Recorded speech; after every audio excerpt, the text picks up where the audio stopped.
Good morning, everyone. Today we're joined by Sheldon Inwintosh, Chairman and CEO of 3D Capital. Sheldon is a well-known figure in Canadian venture investing, as well as having decades of experience, over 30 years of early-stage investments into companies, including disruptive technology and especially well-known junior resources. And I don't mean small little wins here and there. I mean significant junior resource wins, very well-known. We love having a platform where we can connect investors, especially new ones that may not have known some of the big wins that he's had in the past. And hopefully we'll get a chance to talk about some of those wins and pick his brain to see if we can learn a few things about how to spot those and how he was able to spot those. This is a very exciting chance to get to know a little bit about 3D Capital, how they approach investing, their philosophy, the thesis, and how Sheldon sees the market. So we're pleased to have you on, Sheldon. How are you doing today? And tell us a little about 3D Capital. Okay, well, thanks for having me on. It's been a while since I've talked about the company, but there's a reason for that in terms of the timing of our evolution and revolution. So yeah, 3D Capital is basically, I'll call it a holding company for early stage, very disruptive businesses. And, the disruptive could be, we're involved in a project in mining in Malaysia that could be the richest copper mine in the world. So that's disruptive in my mind. But we also have been involved in for many years in AI and quantum computing, and not just because it's topical now, but what's extremely unique is that these companies are going to scale up at a pace that I believe puts it on track with some of the best stories that you would see on NASDAQ.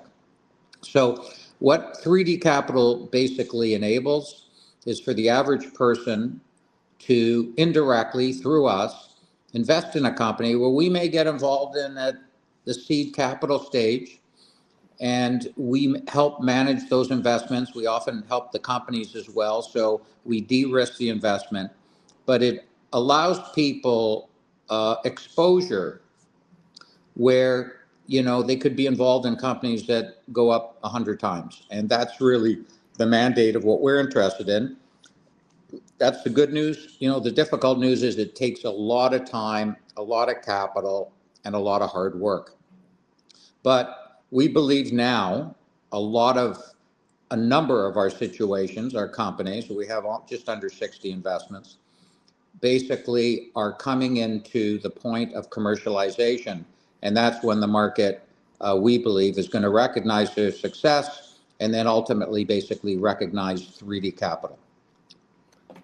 I love this model too, because you get this whole basket of the areas of interest, which are all intersected as far as I can see, and I view things, where if you're interested in AI learning or the Internet of Things, all of these incredible technologies that are captivating the audience, and also AI related, whether it's cloud or chips, it's getting tons of money.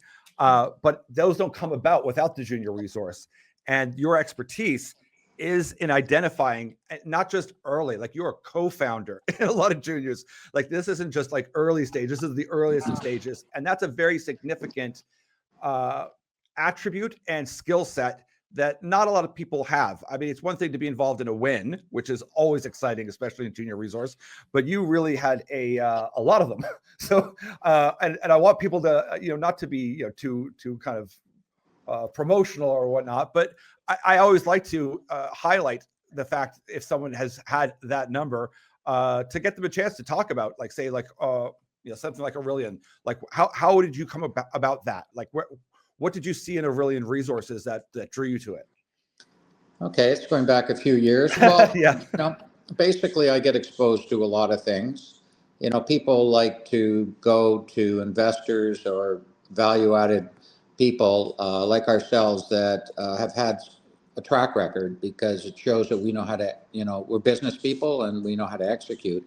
And in that case, I recall that it was in Ecuador, And Ecuador was in a war with Colombia for 50 years, and then the war ended, and then you had all this sort of government land on the border that really was tied up in, like a no-fly zone, and you couldn't do anything with it. And this fellow saw that this was about to finally be opened up as ground that people could come in and explore. He stood first at the line, and we looked at the geology and we go, wow, this is pristine. No one's had a chance to even, get on the ground there. There's a lot of potential here. And so we were first mover, and then, I joined the board, and, a few holes into it, the rest is history. And that I'll just pepper this conversation with a couple of those wins. So we might go back in time a little bit, but it's important because once again, it's one thing to be involved in one, and some people might say, "Oh, that's a one-hit wonder," but you've had a number of them, and I think that speaks to, and tell me if I'm wrong, the thesis that you have is that you, because of this track record, you get invited to things or have opportunities in all more than just junior resource, and a lot of different opportunities that I'm certainly not going to get offered, and certainly not someone who's retail out there that would even know is being contemplated as a possible startup or as a venture or anything else. And that gives people that edge, and they get to have that in a basket of 60 ideas in your one shell or this one company called 3D. And I think that's just to make it obvious to people, that's what's so compelling, is that you get someone at the helm who has access. And once again, like you said before, a lot of people aren't going to have that access. They don't get invited. Correct. So what right now stands out in your portfolio of, there's so many interesting sectors and themes that you think is really driving right now? Because you said maybe it was a little bit of a late start, but that right now there's a commercialization.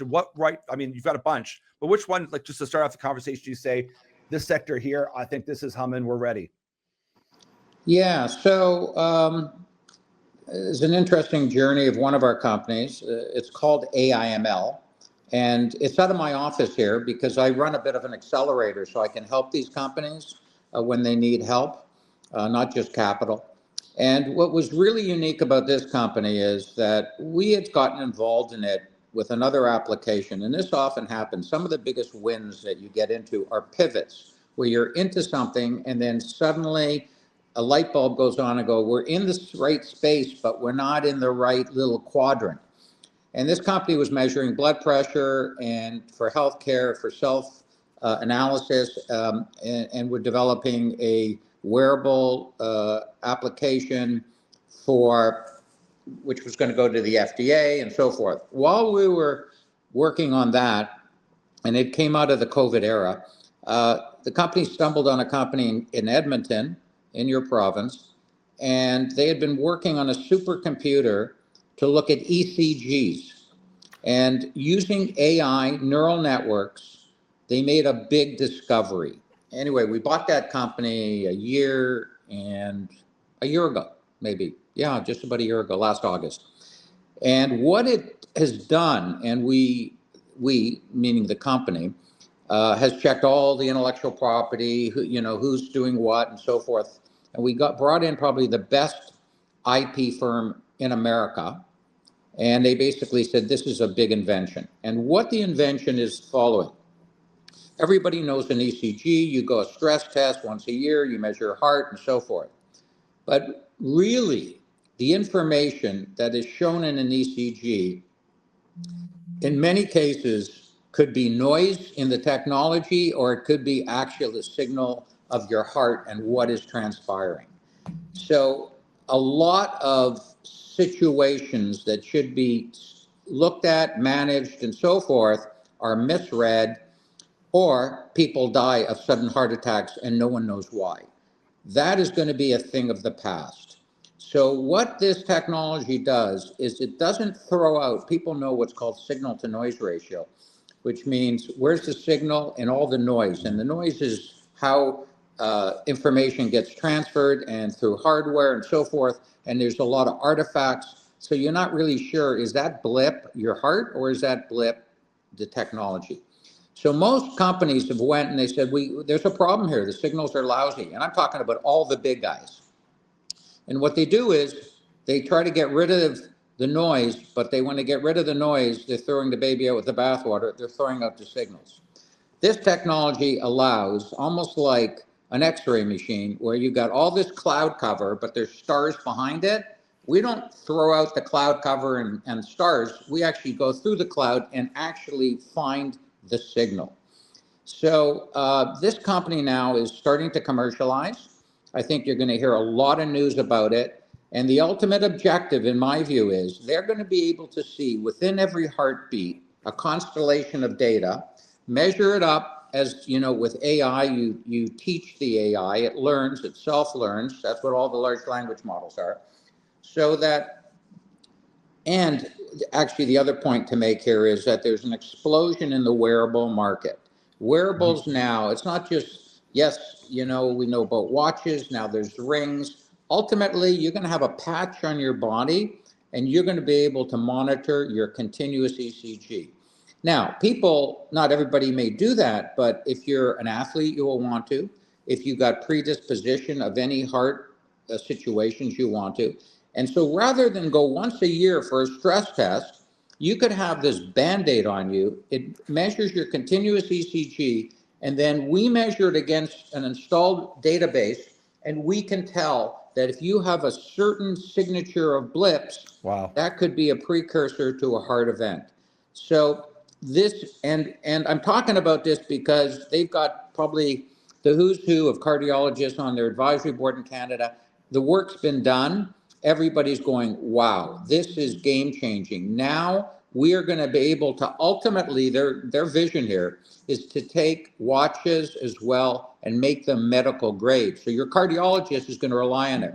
Right now, the information to a cardiologist on a wearable is useless because of the noise. So they don't even give it any credence, and therefore they can't make a diagnosis or tell you that you're going to have a problem. So this is a very interesting company that's breakthrough happened all through neural networks, which is AI.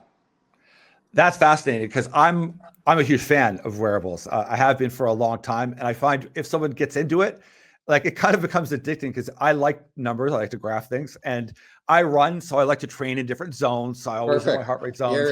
Yeah. And then it also will tell me, like, I know if I've had a bad night's sleep, but it'll say, oh, you slept for 4 hours and you woke up. And like, I think, well, what can I do to make that better? So I could see how in the future, and this very now future, is that if you're willing to share that data of your own health into a database, the future looks incredibly bright. Like we'll get all sorts of these types of things where it's like, yes, Andrew, you're putting yourself into a zone that's dangerous. Go to the doctor, go do this. And I mean, this is fantastic that you've got something, especially whenever people are paying a lot more attention to their heart as well, and the stress that they're under, whether it's at work or this or the just regular stress of life. And it can serve anybody. So if you're in a remote community, you don't need a cardiologist there. If you're wearing, because this is all through the internet, all through the web, that you're wearing it, the signal goes to the cloud and someone is monitoring you and going, guess what? You know what? There's something here. We've just been triggered. Go to the hospital or do this or that, because many cases, the onset is impossible to see. And then next thing you know, people have an event, it changed their life. Some people don't make it. And this will get ahead of that. No, I love that. And that is that intersection of not only it's a wearable, so it's Internet of Things, it's the cloud and data sharing, data storage, it's the AIs. And I mean, it's that whole culmination of the excitement of where we're actually seeing, because people sometimes say to me, Andrew, other than a large language model and having my kid have ChatGPT write an essay for school, what's actually being done? And then especially in the biotech and the medical, we can see these advancements, and that's incredible because that adds time, which is, I'd argue, the most valuable commodity to people's lives and their overall health. What other areas as well in this sector? And I'm going to tie it back in because people will say, Andrew, you focus a lot on energy and mining. What has this got to do with mining? And as I said at the beginning, you don't get to have any of that unless you mine for materials that gives you the power, that gives you, the chips, that gives you the graphite, and all these other things. Unless you have a direct connection to those and you have a logistic supply chain to them, you don't get to build any of these things to create your AI, your computer chips, all the other materials required to encourage these technologies. Yeah, so we have a number. We just launched last week during the Toronto Film Festival a streaming network called VU, V, 3 E's and U, and it's based on a protocol called TODA. Now, when blockchain came out, everybody thought this was going to be the transparent way, immutable, trust, and so forth. But the problem with blockchain is it's not a scalable model. So these guys developed a TODA protocol, and they've now launching two, what I believe are multi-$100 billion businesses. And one is going to be this company called TODA-Q, which is built on TODA, which just launched a new streaming network called VU. And what it allows people to do is no longer have to go to the major streamers to pay subscription model. You can actually buy and rent your own piece of content from that without any initiation. And the reason that that is the case is because they have been able to eliminate all the middle people and scale the transactions such that the content providers, the people that produce these movies and documentaries and so forth, get 90% of the proceeds, and everybody gets paid out instantaneously. So it is going to be extremely disruptive. I can't tell you who, but they're working with, maybe the biggest, close to be the biggest technology partner. They've already got RBC, CIBC as financial partners, Bank of America, but Google's involved. I think that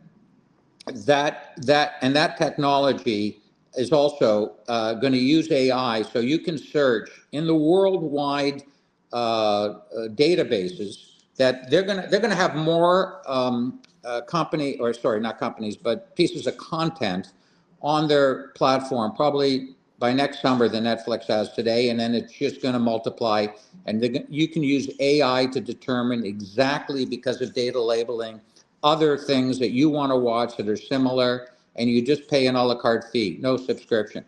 The second company that's launching off the same platform, because this TODA protocol is infinitely scalable. You can do as many transactions a second as possible, and the cost per transaction is nothing.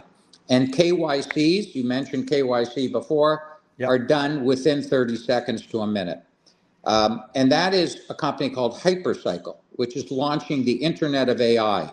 They're going to allow all AI, large language models and whatever, which are all centralized, to speak to each other and get smarter. So it's going to be the Internet of AI. You're going to hear a lot about that. It's called Hypercycle.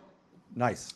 A third company I'll mention is a company that we've been backing for about 5 years. It's produced these headsets, came out of Harvard and MIT, that now basically can read and measure your electromagnetic waves in your brain.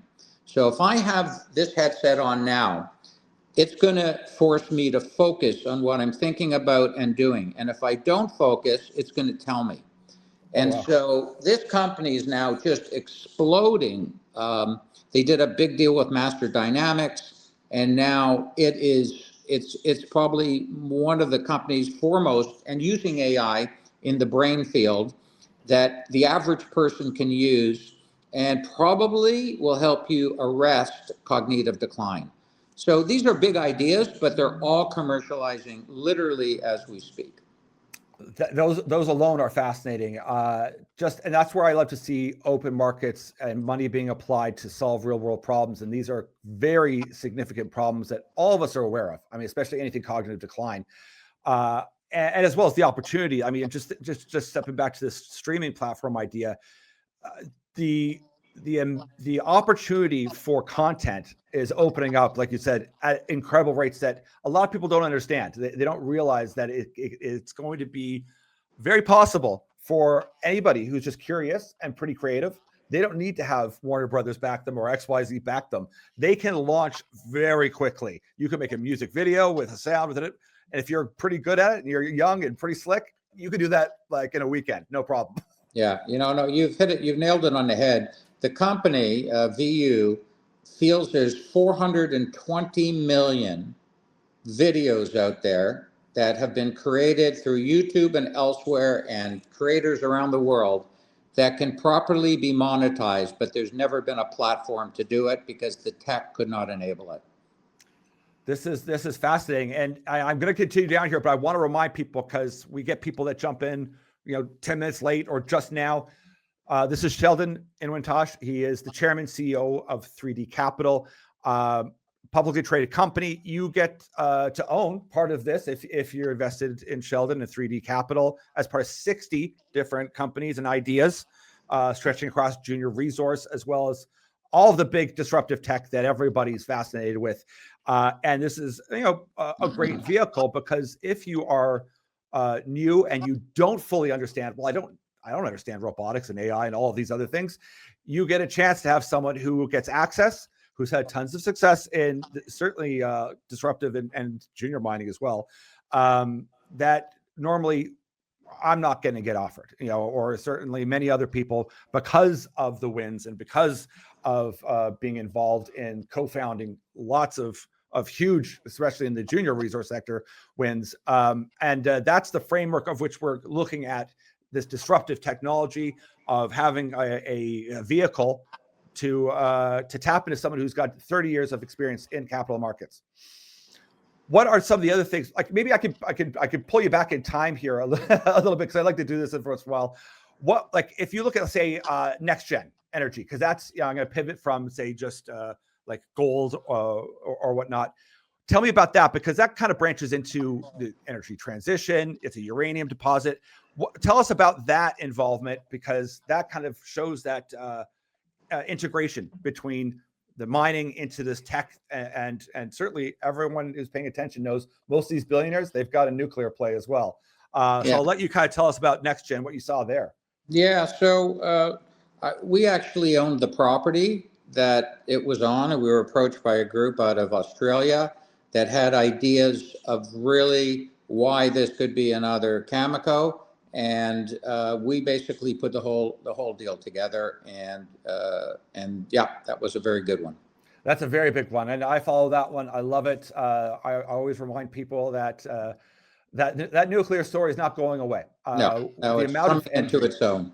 Yes, no, and that's a great one, and I'm going to pepper that during the conversation, because I want people to realize, once again, it's one thing to be lucky and fortunate enough to be in a massive win, and once again, I'm not saying like, oh, I had a bit of a pop in my portfolio. I mean significant wins, and that's who we're getting to chat with here. And you have this neat track record of being involved in a lot of big wins.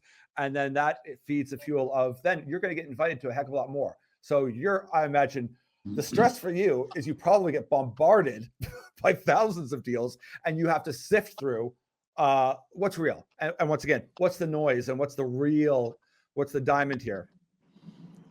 Yeah, I mean, that's just the sort of the nature of the business.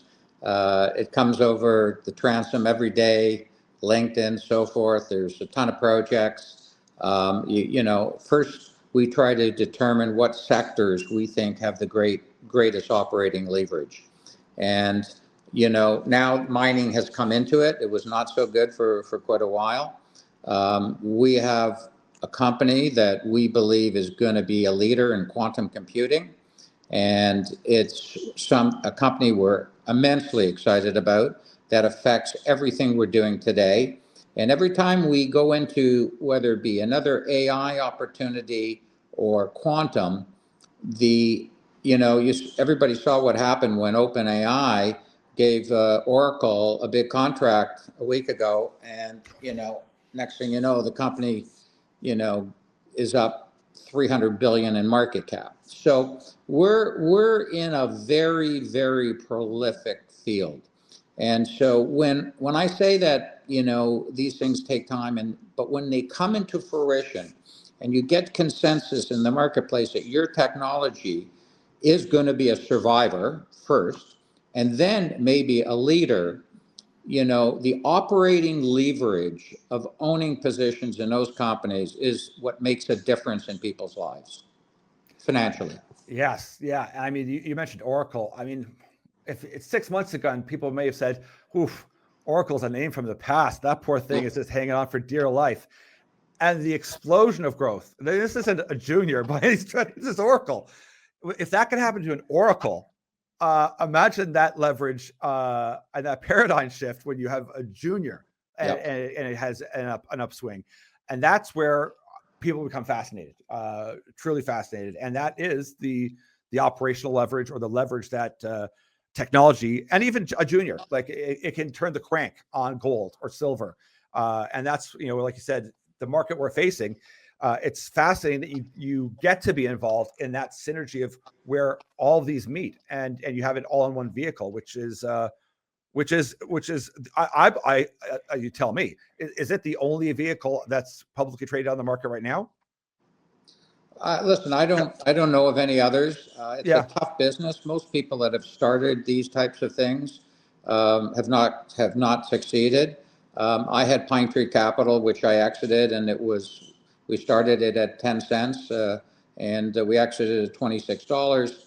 And these types of models take a certain amount of stamina, and you eat what you kill. You're not getting rental revenue. There's no interest income to keep the lights on. You have to eat what you kill. So, and then you go through cycles in the market, which make certain periods of time non-financeable. And how do you survive through that? So Yes. it's what doesn't, kill you makes you stronger, as they say. But I'm not aware of, people have compared us to, like, Kathy Wood's ARC on a much more junior basis, because she'll get involved in a multi-billion-dollar disruptive company, and we're getting in, multi-penny disruptive company. Yes. And that's also the added cachet, or the effect that you're having, is that it isn't just that you're placing capital and just saying, oh, we've made an investment, we're walking away. Is that you're actively involved. I don't know if in all, but certainly some direct involvement of insight, structure, whatever might be needed to, maybe even a deal, to add strategic value as a strategic partner investor. That's you know what, it's a very big point. We don't highlight it as much maybe as we should, but many of these companies would not survive if we didn't really put in the effort. And for example, we like to do strategic partnerships because we believe that too many companies out there try to do everything themselves, and we're going, no, you just do what you do best, and do a partnership with someone else that might bolt on one of your solutions to your technology. Give them a piece of the action. Who cares? So what it does is it reduces the time to market to get your products out, and it reduces the capital you need. So we help a lot in a visionary way and a practical way of bringing these partnerships to the table that suddenly make these companies much stronger. That's an interesting perspective to hammer in too, as we talk about you as a retail investor watching, thinking, oh, this is interesting, is that B2B conversation is exactly the same as well. You're getting privy to lots of funds, lots of institutional investors, and lots of companies where you can see that there's synergy here to go, listen, you would make a good marriage partner. Let's put you together. And that would be challenging enough, because I know with founders, with people that have an idea, it's tough to get them to give up anything. But hey, give up something for a percent of a big, huge pie always works out better than, hey, you've got a percent of nothing. If you want to get over the commercial line quickly, those are the things you need to do. Excellent. Well, I want to just let you wrap up because this has been a fascinating conversation, and hopefully we'll have more of them, because you've got a lot of commercial applications coming online soon, which means lots of news. And we wanted to introduce people to you. A lot of people that follow me from mining will know exactly who you are, but we try to reach out new people as well. And we love this synergy, because I love to cover, Andrew, why do you like mining? I like mining because you don't get robotics, you don't get AI, you don't get any of that. You need all the energy to fuel all that. You don't get any of it without digging stuff out of the ground. And here's someone who has been intimately involved in that for decades. And acknowledge and realize that connection very early, and has a vehicle with tons of interesting tech, which you'd mentioned before, that hopefully we'll get to dive into deeper down the road here. But tell us once again, just the philosophy, 3D Capital, what you see here, and some of the milestones short term, so people can see what am I looking for if I get involved with you and 3D Capital. What should I be paying attention to in news coming forward? Yeah, I think that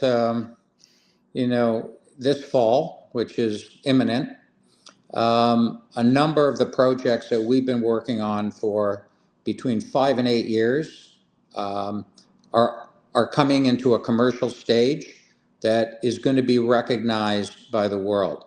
And not one, but we probably have a half a dozen at least. And every one of them, I believe, in my view, are multi-billion-dollar companies, and we own a piece of them. And so the recognition it's not going to go unnoticed.